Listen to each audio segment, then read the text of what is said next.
පින්නතුනි සරුවඥ ධාතුන් වහන්සේ කියලා කියන්නේ භාග්‍යතුන් වහන්සේගේ ශරීරයේම කොටසක්. ඒ සරුවඥ ධාතුන් වහන්සේ අපි ඉදිරියේ වැඩ ඉන්නවා කියලා කියන්නේ ජීවමාන භාග්‍යතුන් වහන්සේ වැඩ ඉන්නවා වගේමයි. ශරීරයේ කොටසක් කියලා කියහම පින්නතුනි ඒ තියෙන්නේ භාග්‍යතුන් වහන්සේගේ ශරීර ධාතුවම තමයි. භාග්‍යතුන් වහන්සේ ජීවමානව වැඩ ඉන්න කාලේ අපිට භාග්‍යතුන් වහන්සේ ළඟට ගිහිල්ලා වන්දනා කරලා පූජාවක් කරගන්න අවස්ථාවක් තිබුණා නම් ඒක කොයිතරම් උසස්ද කියන කාරණාව අපිට හැඟෙන්න පුළුවන්. නමුත් පින්නතුනි සමහර සූත්‍ර දේශනාවල් වල සඳහන් කරලා තියෙන හැටියට භාග්‍යතුන් වහන්සේ ජීවමානව වැඩ හිටපු කාලේ අපිට භාග්‍යතුන් වහන්සේගේ ළඟට ගිහිල්ලා වන්දනා කරගන්න අවස්ථාවක් ලැබෙයිද කියන කාරණාව සමහර විට අපිට හිතාගන්න බැරි තරම්. ධම්ම දායාද ආදී සූත්‍රවල පැහැදිලි කරන විදිහට සමහර සිටුවරු ඒ වගේම රජවරු මහා ප්‍රභූවරු භාග්‍යතුන් වහන්සේට පූජාවක් කරගන්න. භාග්‍යතුන් වහන්සේට වන්දනාවක් කරගන්න. සමහර වෙලාවට මාස ගණන් බලාගෙන ඉඳලා තියෙනවා. සඳහන් කරන්නේ පින්නතුනි භාග්‍යතුන් වහන්සේ යම් තැනක වැඩ ඉන්නවද භාග්‍යතුන් වහන්සේ වැඩ ඉන්න අවට දහස් ගණන් දසදහස් ගණන් රත නතර කරගෙන ඒ තරම්ම සදහැවත් පිරිස් මාස ගණන් බලාගෙන ඉන්නවා කියලා දානයක් පූජා කරගන්න. අපේ ධර්මයේ සඳහන් කරනවා අන්දක වින්ද කියලා එක බ්‍රාහ්මණයෙක් රත දහස් ගණනක ආහාර පාන සඳහා අවශ්‍ය දේවල් පුරවගෙන දහස් ගණන් පරිවාර සෙනගකුත් අරගෙන බුදුරජාණන් වහන්සේට දානයක් පූජා කරගන්න එනවා. මාස 3ක් විතර ඉක්ම යනකොට අන්දක වින්ද බ්‍රාහ්මණයා කල්පනා කරනවා මට තව කී කාලයක් බලාගෙන ඉන්න සිද්ධ වෙයිද කියලා. ඒ නිසා අන්දක වින්ද බ්‍රාහ්මණයා තීරණය කරනවා භික්ෂූන් වහන්සේලා දන් වළඳන තැනට ගිහිල්ලා භික්ෂූන් වහන්සේලාට නොලැබෙන දෙයක් මොකවත් තියනවද කියලා බලන්න ඕනේ කියලා. දානේ වළඳලා ඉඳුල් අස්කරන භාජනයේ දවස් ගානක් තිස්සේ මේ බ්‍රාහ්මණය අස් කරනවා. ඒ ඉඳුල් භාජනය අස් කරමින් මේ බ්‍රාහ්මණය හොයන්නේ දානෙට නොලැබිච්ච දෙයක් තියෙනවද කියලා. දවස් ගානක පරිේශණයකින් පස්සේ අන්දක වින්ද බ්‍රාහ්මණය තීරණය කරනවා මේ ඉඳුල් අස් කරපු එකම දවසකවත් මට දකින්න ලැබුණේ නෑ මේ භාජනයේ කැඳ ටිකක් අහක දාලා තියෙනවා. ඒ කියන්නේ මේ දවස් ගානටම කැඳ ලැබිලා තිබිලා නැහැ. අඩුම තරමේ බුදුරජාණන් වහන්සේට කැඳ දානයක්වත් පූජා කරගන්න මට අවස්ථාවක් තිබුණොත් ආන් එහෙම හිතලා ගිහිල්ලා අග්‍ර උපස්ථායක ආනන්දයන් වහන්සේට වන්දනා කරලා අහනවා ස්වාමීනි හෙට උදේට කැඳ දානයක් පූජා කරගන්න මට පුළුවන්ද කියලා. නමුත් ආනන්දයන් වහන්සේ සඳහන් කළේ බ්‍රාහ්මණය කැඳ පූජාව පිළිබඳව භාග්‍යතුන් වහන්සේ අනුමත කරලා අපිට තව මුකුත් කරුණක් දේශනා කරලා නැති නිසා කැඳ පූජාව පිළිබඳව භාග්‍යතුන් වහන්සේගෙන් විමසලා නුඹව දැනුවත් කරන්නම් කියලා.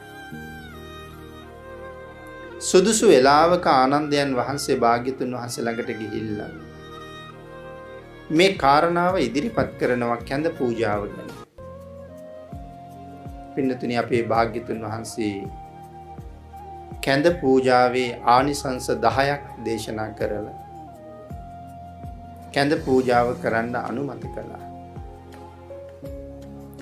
ආනන්දයන් වහන්සේගෙන් ඒ කාරණාව දැනගෙන මහත් වූ සතුටින් හද පිරුණ ශ්‍රද්ධාවෙන් මාස ගානකට පස්සේ අන්දක වින්ද බ්‍රාහ්මණයට කැඳ දානයක් තමයි පූජා කරන්න අවස්ථාව ලැබෙන්නේ. නමුත් පින්නතනි අපි ඕන තරම් ඊටාම දිලිදු අය පවා භාග්‍යතුන් වහන්සේට ආරාධනා කරලා දම්පැන් පූජා කරගත්ත අවස්ථාවන් පිළිබඳව ධර්මයෙන් අහලා තියෙනවා. මම හිතන්නේ සංසාරේ සුවිශාල කුසල කර්මයක ප්‍රතිඵල විය හැකි 45 අවුරුද්දක් වගේ ඊටාම කෙටි කාලයක් වැඩ හිටපු අපේ භාග්‍යතුන් වහන්සේට දාන වේලක් පූජා කරන්න ලබන අවස්ථාව. ඒකයි මම සඳහන් කළේ භාග්‍යතුන් වහන්සේ ජීවමානව වැඩ හිටිය කාලේ නමුත් ළඟට ගිහිල්ලා වන්දනාවක්වත් කරගන්න අවස්ථාවක් ලැබෙනවා කියන එක කොයිතරම් දුර්ලභද කියලා. නමුත් පින්නතුනි මේ කාලේ අපිට කිසිම අපහසුාවක් නැතුව ඒ කාර්යය ඒ විදිහටම සම්පූර්ණ කරගන්න අවස්ථාව තියෙනවා. අපේ භාග්‍යතුන් වහන්සේ මේ කාරණාව දැනගෙනම තමයි කෘතගුණ සැලකීමක් විදිහට ධාතුන් වහන්සේලා ඉතුරු කරන්න ඇත්තේ. මම මුලින් සිහිපත් කළා ඒ ධාතුන් වහන්සේලා කියලා කියන්නේ භාග්‍යතුන් වහන්සේගේ ශරීර ධාතුවේ කොටසක්මයි. ඒ කොටසක් මගේ ඉදිරිපිට වැඩ ඉන්නවා කියලා කියන්නේ ශාස්ත්‍රූ ශරීරයේ මගේ ඉදිරිපිට තියෙනවා කියන එකයි. ඒ ධාතුන් වහන්සේ ළඟ සදහැ සිත් උපදවාගෙන යම් කෙනෙක් වන්දනාමාන කරනවා නම් ඒ තුලින් වුන් ජනිත කරගන්න කුසලය ජීවමාන බුදුරජාණන් වහන්සේට වන්දනා කරලා ලබා ගන්න කුසලයට දෙවනි නැහැ කියන කාරණාව අපේ භාග්‍යතුන් වහන්සේම පැහැදිලි කරලා අපිට දේශනා කොට වදාළා.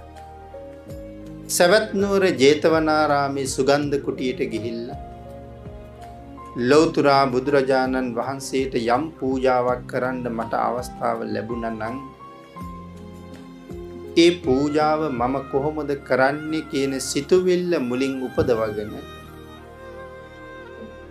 ජීවමාන භාග්‍යතුන් වහන්සේගේ ඉදිරියට ගමන් කරන ආකාරයෙන් සර්වඥ ධාතුන් වහන්සේ වැඩ ඉන්න සෑය ළඟට සර්වඥ ධාතුන් වහන්සේ නිදන් කළ ප්‍රතිමා වහන්සේ ළඟට භාග්‍යතුන් වහන්සේට ලෞතර බුද්ධ රාජ්‍ය ලබා ගන්න වෙලාවේ සෙවණ ලබලා දුන්නේ විජයශ්‍රී ජයශ්‍රී මහා බෝධිරාජානන් වහන්සේ ළඟට යම් කෙනෙකුට ගිහිල්ලා වන්දනා කරන්න පුළුවන් නම් මේ ආනිසංසය දෙකක් නෙමෙයි එකක්මයි පිළිතුර. මම සඳහන් කළේ මේ සිතුවිල්ල අපේ සිත තුළ ජනිත කරගන්න අපිට යම් කාලයක් සමහරට ගත කරන්න සිද්ධ වෙයි. අපි භාග්‍යතුන් වහන්සේ ගැන හඳුන්වන්නේ රාජාදි රාජයි කියලා. මේ ලෝකේ පහළ වෙන උසස්ම රජුරුව තමයි සක්විති රජුරුව. ඒ කියන්නේ සකල මනුස්ස ලෝකේටම රජ වෙච්ච කෙනා සක්විති රජුරුව. ඒ සක්විති රජවරුන්ටත් සක්විති රජෙක් භාග්‍යතුන් වහන්සේ කියලා කියනවා. ඒ නිසායි අපි රාජාදි රාජයි කියලා කියන්නේ. පින්නතනේ සක්විති රජුරවන්ට වඩා කොච්චර උසස් මට්ටමකින්ද දෙවිවරු වැඩේ. නමුත් භාග්‍යතුන් වහන්සේ ගැන කතා කරනකොට අපි කියන්නේ දේවාති දේවයි කියලා. ඒ දෙවියන්ට ඊට උසස් වූ දිව්‍ය රාජයෙක්මයි භාග්‍යතුන් වහන්සේ. පින්නතනි දෙවියන්ට හිතා ගන්නවත් බැරි මට්ටමකින් බ්‍රහ්ම රාජ්‍යය වැඩේ. අපි භාග්‍යතුන් වහන්සේ ගැන කියනකොට බ්‍රහ්මාති බ්‍රහ්මයි කියලා කියන්නේ. ඒ සියලු මහා බ්‍රහ්මයන්ට ඊටාම ඉහළින් වැඩ ඉන්න උත්තම රතනයක් භාග්‍යතුන් වහන්සේ කියලා කියන්නේ. නමුත් මනුස්ස ලෝකේ මිනිසුන් අතර ඉපදිච්ච මනුස්සයෙක් හැටියට ඉපදිලා මනුෂ්‍යත්වයේ අග්‍රඵලයේ මුදුන්පත් කරගත්ත ඒ අග්‍රඵලයට පත් වෙනවත් සමගම දෙවියන් බඹුන් අභිභවනය කරන්නට යෙදුණු විශ්ව ධාතුවේ පහළ වුණ ශ්‍රේෂ්ඨ උත්තම රතනයයි සම්මා සම්බුද්ධ කියලා කියන්නේ. සමහර ලාට ජීවමානව වැඩ හිටපු කාලේ අපිට ලබන්න බැරි අවස්ථාව අපි අද ඊටාම පහසුවෙන් ලබා ගන්නවා. ජීවමානව වැඩ හිටපු කාලේ ළඟටම ගිහිල්ලා වන්දනා කරගන්න අවස්ථාව නොලැබුණා නම් ඒ නොලැබුණ අවස්ථාව අද චෛත්‍ය රාජානන් වහන්සේ ළඟට ඇවිල්ලා භාග්‍යතුන් වහන්සේගේ සිරිපාද පද්මයේ පිරිමැද මැද සිරිපතුල් මත නලල තියලා වඳිනවා වගේ සෑරජානන් වහන්සේගේ පාදමේ නලල තියලා වන්දනා කරන්න අපි ලබලා තියෙන පින්නතුනි සුළුපටු භාග්‍යයක් නෙමෙයි. ආන් එයින් ප්‍රයෝජන ගන්න පෙර පිං ඇති ශ්‍රද්ධාවන්තයෝ ඕනතරම් මේ වාගේ මහ පිංකම් සිද්ධ කරමින් තමන් ලබාගත් තමන්ගේ ඒ ශ්‍රේෂ්ඨ මනුස්ස ජීවිතයේ සාධාරණයක් කරමින් කුසලයෙන් ජීවිතේ පුරව ගන්න කටයුතු කරනවා. එහෙනම් අපි මේ ප්‍රයෝජන ලබන්නේ භාග්‍යතුන් වහන්සේ අපට ලබලා දුන්න අවස්ථාවේ. ඒ ලබලා දුන්න අවස්ථාව තුල අපි ඕන තරම් පින්නතනි කතා කරනවා ලංකා වාසීන්ට භාග්‍යතුන් වහන්සේගෙන් සුවිශාල අනුග්‍රහයක් ලැබුණ කියන එක. ඔබ වාඩි වෙලා ඉන්න මේ වැලි මළුව ඔබ ඉදිරිපිට විරාජමාන වෙන මහසෑ රජාණන් වහන්සේ කෝටි ලක්ෂයක් තරම් වූ බුද්ධ රාජ්‍යයේ එකම මහසෑය.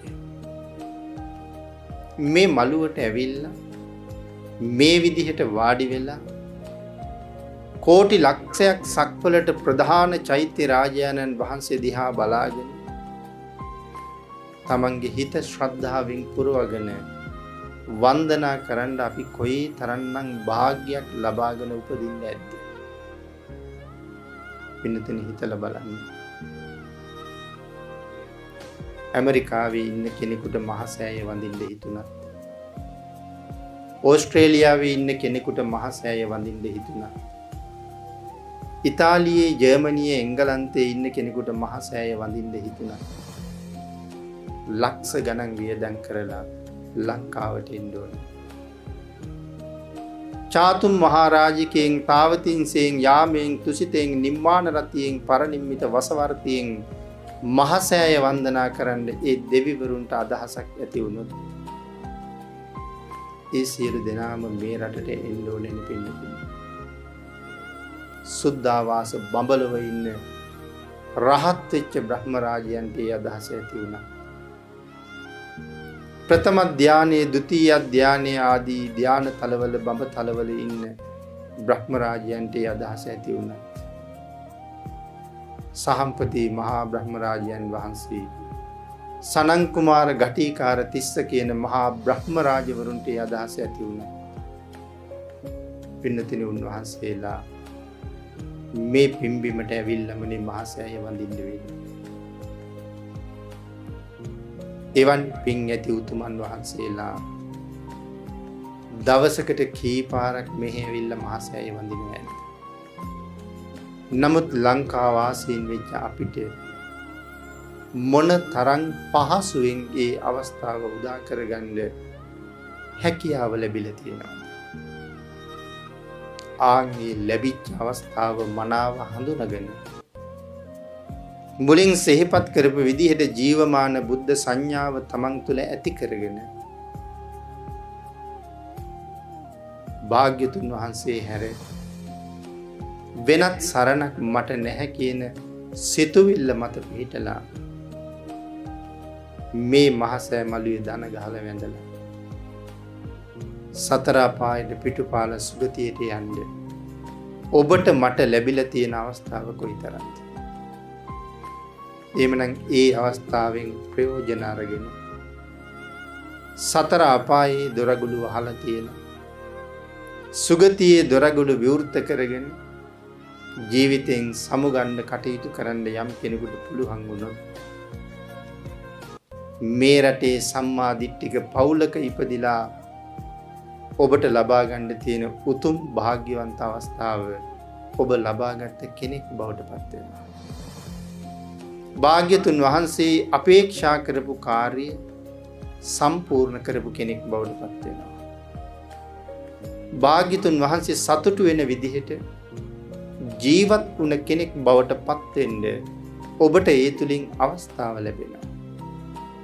ඒක නිසා ශ්‍රද්ධාවන්ත බොහෝ පින්වත් පිරිස් අනුරාධපුර මහසෑ මළුව කවදාවත් හිස් වෙන්න දෙන්නේ නැහැ පින්වතුනි. ශ්‍රද්ධාව ඇති අය, ශ්‍රද්ධාව නැති අය, බණ අහන අය, බණ අහන්න නැති අය, කරුණු කාරණා දන්න අයත්, ඒ කරුණු නොදන්න අයත් මේ සෑය මළුවට ඇවිල්ලා වන්දනා කරනවා. නමුත් පින්නතුනි භාග්‍යතුන් වහන්සේ හඳුනන්නේ නැතුව අපිට ලබා දුන්න අවස්ථාව හඳුනන්නේ නැතුව ශ්‍රද්ධාදී ගුණධර්ම සම්පූර්ණ කරගත්තේ නැතුව මේ මහසෑ මළුවට ඇවිල්ලා තමන් එනකොට තමන් ළඟ යම් තාක් අකුසල් තිබුණද මෙතනින් යනකොට ඊට වඩා වැඩිපුර අකුසල් අරගෙන යන අය වැඩිපුරම මේ මළුවෙන් පිට වෙනවා අපි දකිනවා. එය අර ජීවමාන බුද්ධ සංඥාව කියන කාරණාව ඉස්මතු නුන නිසා. කොයිතරම් ගෞරවනීය පිම්බිමකද මේ ඉන්නේ කියන කාරණාව නොදන්න නිසා. මේ පෑගෙන වැලි ඇටයක් ගානේ මහරහතන් වහන්සේලා ස්පර්ශ කරපු බිමක් නේද කියන කාරණාව නොදන්න නිසා. බොහෝ දෙනා බොහෝ අකුසල් දරස් කරගන්න. මේ මළුවෙන් එළියට ගිහිල්ලා යම් කෙනෙක් යම් අකුසලයක් කරනවද ඒ අකුසලයේම මේ මළුවේ ඉඳගෙන කරනවද එළියේදී ඒ කාර්ය කරන වෙලාවට යම් තාක් අකුසල් රැස් වෙනවද ඊට වඩා 100,000 ගුණයෙන් ඒ අකුසලයේම බලවත් වෙලා රැස් වෙනවා පින්නතුනි මෙතෙන්ට වෙලා ඉඳගෙන වරද කරනකොට. ඒ නිසා සිහිය ප්‍රඥාව ඇති කරගෙන යෝනිසෝ මනසිකාරයෙන් එළඹ සිටි සිහියෙන් ජීවමාන බුද්ධ සංඥාව ඇති කරගෙන මේ මළුවට ගොඩ වෙන්න පුළුවන්. ඔබ කොයිතරම් වාග්යවන්තද? ඒක නිසා භාග්‍යතුන් වහන්සේ අපිට දායාද කළ සුගතියේ දොරටුව තමයි මේ තියෙන්නේ. එළඹෙන හැම මොහොතකම ඒ සුගතියේ දොරටුවෙන් සුගතියට යන්න මිස දුගතියට යන්න මඟ හදාගන්න නැතුව කටයුතු කරන්න. ඒ වගේම මේ අවස්ථාවෙන් ලබන්න තියෙන උපරිම ප්‍රයෝජනය අරගෙන භාග්‍යතුන් වහන්සේගේ රැකවරණය, භාග්‍යතුන් වහන්සේගේ ආශිර්වාදය, භාග්‍යතුන් වහන්සේගේ පිහිට සරණට ලක්ුණ කෙනෙක් බවට පත් වෙන්න තුනුරුවන්ගේ ආශිර්වාදයෙන් ඔබ සියලු දෙනාටම ශක්තිය, ධෛර්යය, වාසනාව නොඅඩුවම ලැබේවා කියලා ආශිර්වාද කරනවා.